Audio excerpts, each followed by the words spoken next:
चलिए फिर से स्वागत है स्मार्ट क्लास के यूट्यूब चैनल पर।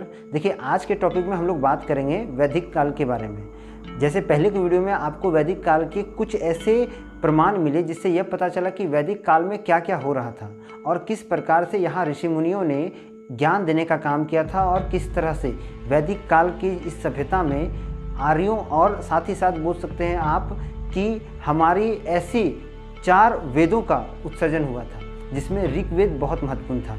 तो आज की वीडियो में हम लोग जानेंगे ये कि किस तरह भारत में आर्यों का आगमन हुआ और साथ ही साथ ऋग्वैदिक काल में क्या क्या घटनाएं हुई थी जिनसे भारत का जो इतिहास था वो बदल रहा था।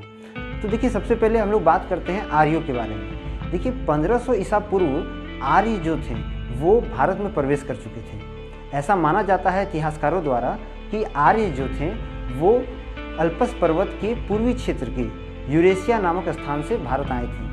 ये ईरान अफगानिस्तान से होते हुए भारत में प्रवेश किए थे। चूँकि भारत और पाकिस्तान उस समय अलग नहीं था तो हम यह कह सकते हैं कि अफगानिस्तान के क्षेत्र से अधिक मात्रा में आर्य समाज के लोग भारत में प्रवेश करते हैं। वे प्रवेश करने के बाद यहाँ पर अपने बहुत सारे विचारधाराओं से लोगों को प्रभावित करते हैं। आर्य समाज के लोग भारत यूरोपीय भाषा से अवगत थे।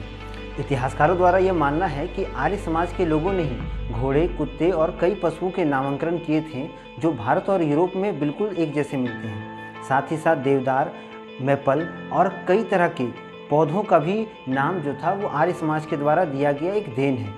6ठी शताब्दी में ऐसा बहुत साक्ष्य मिला है जो 6ठी शताब्दी से जुड़ा हुआ है, जिसमें यह माना जाता है कि उसी समय आर्यों ने घोड़े को एक पालतू जीव बनाया था, जिसमें काला सागर और यूराल नामक क्षेत्र में, यूराल एक पर्वत है जहाँ पर लगभग 60,000 से भी ज़्यादा घोड़े की हड्डियों के साक्ष्य मिले हैं, जिनसे ये पता चलता है कि आर्य अपने कई कामों में घोड़ों का उपयोग करते थे। ऐसा भी माना जाता है कि आर्यों ने युद्ध नीति में घोड़ों का उपयोग करके बहुत भारी मात्रा में युद्धों को जीता था और इसी कारण वो भारत में प्रवेश कर पाए थे। तो हम यह कह सकते हैं कि जिस प्रकार कोई अत्याधुनिक हथियार के द्वारा कोई भी देश युद्ध करके जीत हासिल कर सकता है, उसी तरह आर्यों ने घोड़ों का उपयोग और रथों का उपयोग करके हर प्रकार के युद्ध में जीत हासिल की थी और साथ ही साथ इन्होंने एक अपना समुदाय को बहुत बड़ा रूप दे दिया था। ये तो पहले 4 कबीले में थे, किंतु धीरे धीरे ये बहुत ज़्यादा फैले और बाद में जाके ये पदों का निर्माण करते हैं। इन्हीं पदों से बाद में जब इनका विस्तार होता है तब जाकर ये महाजनपद बनाते हैं। इसको हम लोग और अच्छे से जानेंगे आगे कि किस तरह से आर्यों ने महाजनपद का निर्माण किया था। देखिए अब आर्य जो हैं इन्होंने जिस प्रकार से घोड़ों को एक पालतू जीव बनाया था, उसी प्रकार से इन्होंने बहुत ऐसे छोटे छोटे बोल सकते हैं कार्य किए थे जिनसे हम यह कह सकते हैं कि आर्य भारत में धर्म परिवर्तन भी कर रहे थे। ये लोगों को प्रोत्साहित कर रहे थे धार्मिक आधार पर, ताकि लोगों के अंदर एक विश्वास जगे आर्यों के लिए। आर्य समाज जो था वो 2 रूपों में भारत में लड़ रहा था, क्योंकि जब वो भारत आए तो यहाँ पर जो मूल निवासी थे वो तो आर्य के साथ युद्ध कर ही रहे थे। साथ ही साथ आर्य के खुद के लोगों में भी बहुत ज़्यादा कूटनीतिक थी एक दूसरे के लिए, मतलब ये खुद के लोगों के साथ बहुत ज़्यादा युद्ध कर रहे थे। जैसा माना जाता है कि इतिहासकार ये कहते हैं कि आर्य जितना बाहरी शत्रुओं से युद्ध कर रहे थे या बाहरी दुश्मनों से युद्ध कर रहे थे, उससे ज़्यादा वो अपने लोगों से युद्ध कर रहे थे, क्योंकि इनके बीच हमेशा राजा बनने को लेकर के तनातनी होता था। तो हम ये कह सकते हैं कि राजाओं की बोल सकते हैं शासक बनने का जो लोभ था ये आर्य समाज में ज़्यादा देखने को मिल रहा था। देखिए ईरान की एक बहुत पुरानी ग्रंथ है जिसका नाम अवेस्ता है और ऋग्वेद काल की जो ग्रंथ हैं उनमें बहुत ज़्यादा समानता मिलती है। दोनों में जो देवताओं का उल्लेख किया गया है ये बिल्कुल मैच कर जाता है कि दोनों ग्रंथों में जो देवता का उल्लेख है वो एक समान है। साथ ही साथ दोनों में जो भाषाओं का उपयोग हुआ है वो काफ़ी अधिक मिलती है, जहाँ आप बोल सकते हैं कि दोनों क्षेत्र का एक तरह से समावेश होता है। इसलिए पुरातात्विक वैज्ञानिक ये मानते हैं कि आर्य जो थे वो एक तरह से विदेश से भारत में आगमन करते हैं। अभी भी ये एक विवाद है कि क्या सच में आर्य विदेशी थे और क्या सच में आर्यों ने विदेश से आकर भारत में अपना रचना बसना शुरू किया था। तो इसको लेकर हमेशा विवाद रहा है। कुछ इतिहासकार ये भी मानते हैं कि आर्य जो है वो भारत के मूल निवासी है। अब ऐसा जो है ये साक्ष्य के आधार पर डिपेंड करता है कि एक्चुअली में हुआ क्या था।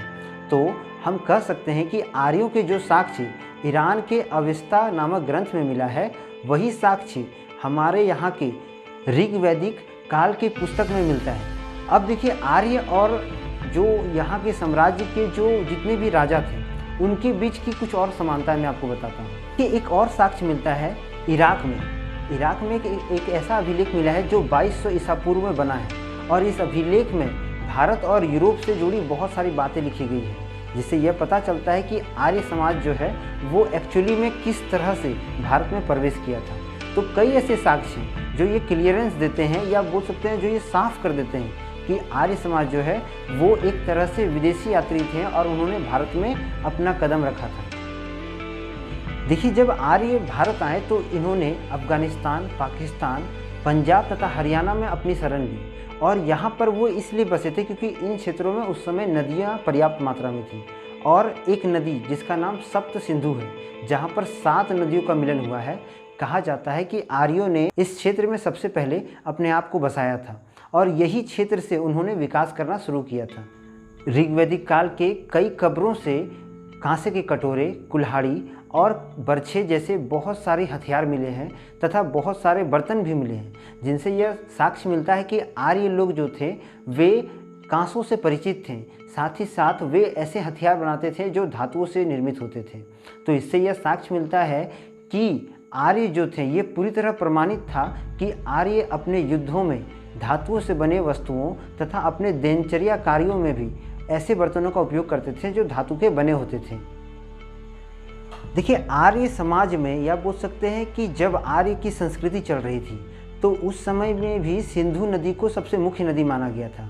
इसके बाद सरस्वती नदी को सबसे मुख्य नदी माना गया। तो हम ये कह सकते हैं कि सिंधु नदी को सबसे ऊपरी दर्जा और सरस्वती नदी को दूसरे दर्जा में रखा गया था। इसी तरह 7 नदियों के क्षेत्र को सिंधु सप्तक भी कहते थे। तो हम कह सकते हैं कि आर्य जिस क्षेत्र में बसे थे उन्हें सप्त सिंधु कहा जाता था। साक्ष्यों के अनुसार ये कहा जाता है कि आर्य के शुरुआत में 5 कबीले थे। हो सकता है कि ये इससे ज़्यादा हो, लेकिन मुख्य रूप से 5 कबीलों का ही जिक्र मिलता है ऋग्वैदिक काल के ग्रंथों में। तो ये 5 कबीले जो थे ये धीरे धीरे फले और ये आगे बढ़ते रहे। जिस तरह से इनका विस्तार हुआ उस तरह से इन्होंने पदों का निर्माण किया था। ऋग्वेद में यह बात उल्लेख है कि आर्यों की जीत के पीछे भगवान इंद्र का हाथ था। ऐसा माना जाता है कि ये जब भी युद्ध करते थे उससे पहले वो भगवान इंद्र को भजते थे, उनकी पूजा अर्चना करते थे, और साथ ही साथ उनके नाम के साथ वो युद्ध किया करते थे, जिसके कारण कई जगह पर इंद्र को पुरंदर भी कहा जाता है। तो हम ये कह सकते हैं कि आर्य के मुख्य देवता जो थे वो इंद्र थे। और इसी तरह आर्य जीतते गए और अपनी जीत के साथ साथ उन्होंने भारत जैसे क्षेत्र में अपना आधिपत्य लगातार बढ़ाते रहे। देखिए, अब हम लोग जानेंगे कि ऋग्वैदिक काल में आर्यों का जीवन शैली कैसा था। देखिए, आर्य जो थे या आर्य समाज के जो लोग थे ये खेती में निपुण थे। इन्हें खेती करना आता था, साथ ही साथ इन्हें बोआई, कटाई और दीवानी भी बहुत अच्छे से जानकारी था। तो हम ये कह सकते हैं कि आर्य जो थे वो कृषि पद्धति में भी बहुत आगे थे। इनके कई ऐसे साक्ष्य मिले हैं जहाँ पर हलों के फाल, जो हल को जोतने में उपयोग किया जाता है, उसके बहुत सारे प्रमाण मिले हैं। साथ ही साथ ये भी माना जाता है कि आर्य समाज के जितने भी लोग होते थे वे खुद से खेती नहीं करते थे, वे अपने दासों के द्वारा या ऐसे लोगों के द्वारा कृषि करवाते थे या खेती का काम करवाते थे जो उनके गुलाम होते थे या जो उनके अनुयायी होते थे। आर्यों के कई सारे पुरातात्विक किताबों और ग्रंथों में सांड और गाय का जिक्र बहुत ज़्यादा मिलता है। कहीं न कहीं ये बात पूरी तरह क्लियर है कि आर्य समाज के जितने भी लोग थे वो गाय को बहुत ऊंचा दर्जा देते थे। वे गाय की पूजा करते थे तथा जिसके पास अधिक मात्रा में गाय होती थी उसे वे धनी मानते थे। देखिए, आर्यों की अधिकांश जो लड़ाई हुई है, जो भी युद्ध हुए हैं, वो गायों को लेकर ज़्यादा हुई है।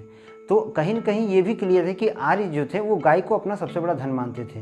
वे भूमि को एक निमुक्त धन मानते थे, अर्थात भूमि पे सबका अधिकार होता था, क्योंकि उस समाज में जितने भी लोग रहते थे वे एक तरह से बोल सकते हैं कि ज़मीन को एक स्वतंत्र रूप मानते थे। तो कोई भी व्यक्ति जो कबीला से जुड़ा होता था उन्हें सार्वजनिक रूप से उस भूमि पर अपना अधिकार दिखाने का मौका दिया जाता था, और कोई भी व्यक्ति इसे अपना पर्सनली यूज के लिए नहीं यूज़ करता था। तो हम कह सकते हैं कि आर्यों में या आर्य समाज के लोग जो थे वो भूमि को अपना संपत्ति नहीं मानते थे। आर्य समाज में 5 कबीले थे और इन कबीलों के द्वारा ही राजा को चुना जाता था। यहाँ जो चुना हुआ राजा होता था उसे राजन कहते थे। ये राजन जो होता था वो अन्य जितने भी कबीले के वयस्क व्यक्ति होते थे उनके द्वारा चुनाव किए जाने के बाद इन्हें उनके पद को दिया जाता था। तो हम ये कह सकते हैं कि आर्य समाज में भी ये चुनाव प्रक्रिया का जो काम था ये हो रहा था और इसमें बहुत बुद्धिजीवी जो थे, जो कबीले के एक सिंसियर एज के लोग होते थे, वे इस काम को पूरा करते थे। ऋग्वैदिक काल में कई सभा और समितियां होती थी। ऐसा भी कहा गया है कि आर्य समाज और ऋग्वैदिक काल में महिलाओं को भी बोल सकते हैं कि समितियों में और सभाओं में बैठने का अधिकार प्राप्त था। उन्हें भी कुछ हद तक छूट दिया गया था, स्वतंत्र रखा गया था, जिससे वे अपने अधिकार के लिए बोल सकते थे, अपनी आवाज़ उठा सकते थे तथा अपनी मांगों को रख सकते थे। तो इससे ये पता चलता है कि ऋग्वैदिक काल अर्थात आर्य समाज के समय भारत में महिलाओं को बोलने का अधिकार था और महिलाओं को भी शासन करने का अधिकार दिया गया था। वे कबीला के राजन भी बन सकती थी, इतना तक उन्हें अधिकार दे दिया गया था। जिस प्रकार विश्वामित्र ने गायत्री मंत्र का निर्माण किया, तो इससे यह साक्ष्य साबित होता है कि आर्य समाज जो थे वो महिलाओं का बहुत सम्मान करते थे और जो उनके सबसे ज़्यादा पूजनीय महिला थी वो गायत्री देवी को मानते थे, या बोल सकते हैं कि वो उनका एक देव्य रूप जो गायत्री के नाम से जाना जाता था। तो विश्वामित्र ने इसके लिए आर्य समाज की सबसे पूजनीय देवी अर्थात गायत्री मंत्र का निर्माण करके उन्हें एक सम्मान जाहिर किया था। देखिए, ऋग्वैदिक काल में जहाँ पुरोहितों को सबसे ऊपर रखा गया था, उसके बाद सेनाओं को उसके नीचे रखा गया था। मतलब सेना वर्ग के लोगों को दूसरे स्थान पर रखा गया था, जिन्हें भाला, कुठार, तलवार चलाने आता था। साथ ही साथ आर्य समाज में ये भी माना जाता है कि इस समय बहुत ज़्यादा मात्रा में भ्रष्टाचार होता था, सेंधमारी होता था और कई जगहों पर गायों की भी चोरी होती थी। इस तरह से आर्य समाज में गायों की चोरी करके व्यापारी जो थे व्यापार करते थे। आर्य समाज में एक और छूट था कि इस समय जितने भी किसान या जितने भी जनता वहाँ रहते थे, वे अपना कर अपने महत्वाकांक्षा या बोल सकते हैं अपने मन के हिसाब से देते थे। वहाँ पर राजा द्वारा कोई भी बल नहीं दिया जाता था टैक्स चुकाने के लिए। तो यह कहा जा सकता है कि आर्य समाज में जो टैक्स की पद्धति थी या जो कर चुकाने की पद्धति थी, ये राजा नहीं जनता के द्वारा दिया जाता था। जनता अपने हिसाब से राजा को टैक्स देते थे और राजा जो है इसे स्वेच्छा से अपना लेता था। तो आज की वीडियो में हम लोगों ने जाना कि किस तरह आर्य समाज के आने के बाद यहाँ की राज व्यवस्था चलती है और ऋग्वैदिक काल में एक नया मोड़ आता है। आशा करते हैं कि अभी तक के जानकारियों से आप वैदिक काल के बारे में बहुत कुछ जान चुके होंगे। मिलेंगे हम लोग अगले वीडियो में वैदिक काल के नए चैप्टर के साथ। तब तक के लिए चैनल को लाइक करें, शेयर करें, सब्सक्राइब करें। वंदे मातरम। भारत माता की जय।